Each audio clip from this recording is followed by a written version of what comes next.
Gopal Krishna Goswami, it was a very important part of his devotional life to offer obeisances to each and every devotee.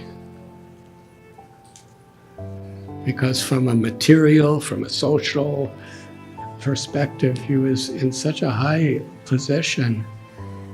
Because these devotees were serving Srila Prabhupada, he worshipped them.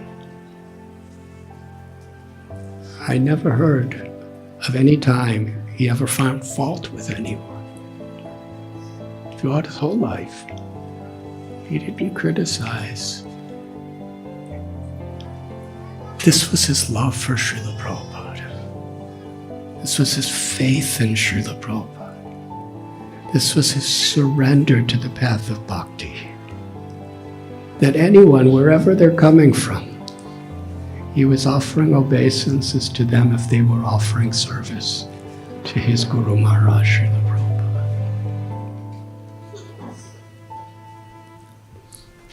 And even in later years, when he became an acharya, I believe he opened the most temple in the history.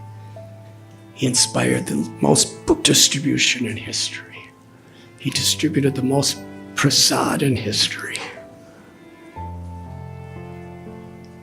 He's the senior most of all members of the GBC when he left.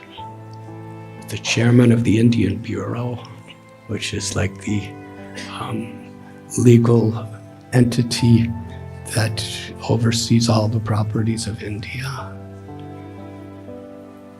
He was in the Bureau from the very beginning. Such intimate association he had in the service of Srila Prabhupada. Srila Prabhupada, because devotees were joining the temples. There wasn't many congregational devotees in those days. But Srila Prabhupada, because devotees in those, you remember, it was one of the preaching platforms to convince you to join the temple and move in and give up everything else. That was the old days. Srila Prabhupada told the devotees, do not preach to him to join the temple. He has such a respectable job. And he's contributing so much to all of us.